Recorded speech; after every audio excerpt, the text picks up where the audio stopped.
Yes kuri iyi channel yacu ibagezaho ibiganiro bikwigisha uburyo wakorera amafaranga aho waba uri hose. Rero ni ikaze mbashije kugushimira wowe wakoze subscribe, nawe utarayikora jya uyikora kugira vuba uyikore kugira ngo ibiganiro byacu ujye ubasha kubikurikirana umunsi ku wundi. Nk'uko bisanzwe rero ngiye kubereka uburyo wakorera amafaranga mu minota ingahe, ubundi rero iminsi 5 ugahita ubikuza amadolari 8 yonyine bidatinze gusa. Rero tudatinze rero icyo usabwa ni ugukora subscribe kugira ngo izindi update zose zijya zikugera ujye uzibonera ku gihe, hakajya hagira amakuru namwe agucika ujye yose uyabonera ku gihe. Wowe rero uraca muri description niho urasanga link. Bidatinze rero wowe ndetse harimo na groupe na link ya WhatsApp, ushaka kujya muri WhatsApp joiningamo aho uzajya ugenda ubona ibiganiro byinshi ndetse n'uburyo bwinshi bwakwigisha uburyo wakorera amafaranga bitakugoye.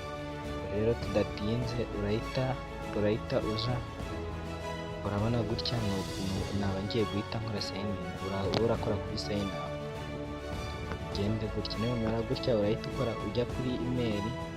Hano ngiye kubera hasanzwe harimo akawunti nyinshi, ubwo urandika email yawe. Ubwo ngubwo nurangiza urahita uza hano wandike email yawe, wandike password munsi yawe wongere uyisubizemo. Ngo iyi referral code yo uraheza gusanga referral code baguhaye. Icyitondere urandika password igizwe na leta ndetse na namba ndetse na sibo. Ibyo bimenyetso bitatu niba bitarimo ntabwo barakwemera. Nurangiza uhita ukora kuri sign up. Numara gukora kuri sign up ubwo ngubwo urategereza.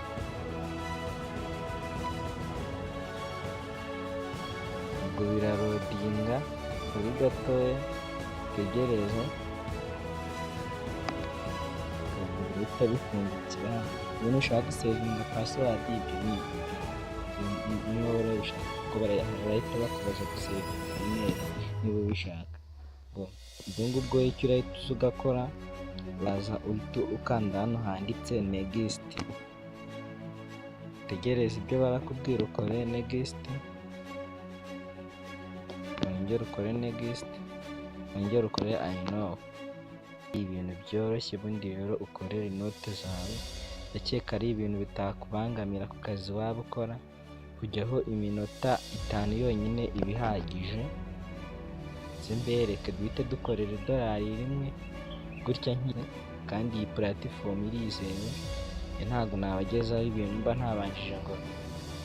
ntabanjije gusuzuma. Urahita ukora kuri confirm. Ukigera hano urabona ibyahise biza.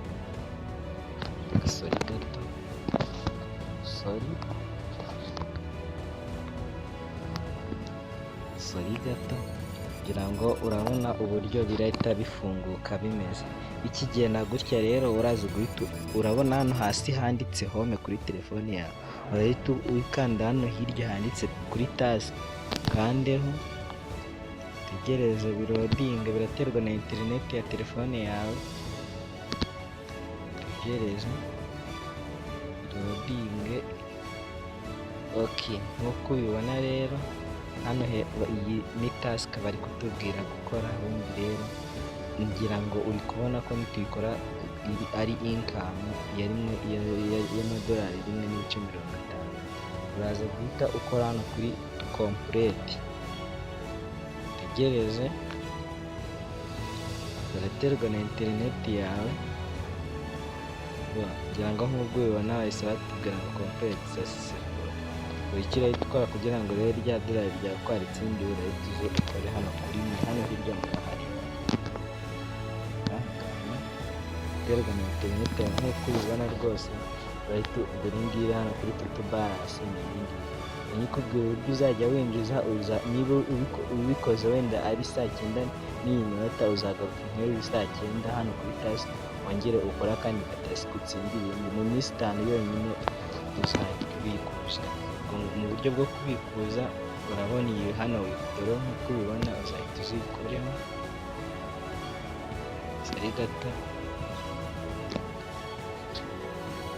nk'uko mubibona, murabona ayo dufiteho ni dufite idolari rimwe n'ibice 50 nk'uko mubibona, ubwo ngubwo ugereranyije mu manyarwanda urabizi biri nko mu cya magana inani na hafi aho ngaho. Ubwo rero iyo ugiye kubikuza contact ushyiramo information, ubwo ni nk'amakuru, noneho kuri tiro ni aderesi, biterwa hano iyo ushaka kubikuza mu buryo USD cyangwa se amaTRX uhitamo icyo ushaka warangiza ugahita ukora kafa. Ubwo rero ndabashimiye mwebwe mwabashije kwitabira ino video, babwira ati tuzagaruka ejo bundi mbereka uburyo mpita mbikuza. Narabikuje, maze kubikuzamo kabiri. Rero ibi bintu mbabwira birizewe, ugira ikibazo wanyandikira nimero yanjye ya WhatsApp, aho waba uri hose nagufasha, ndetse nkwibutsa gukora subscribe kugira ngo ibi biganiro n'ibi ngibi bijye bibasha kukugeraho, ntugacikanwe nyaboneka. Sawa rero, ciao ciao, murakoze.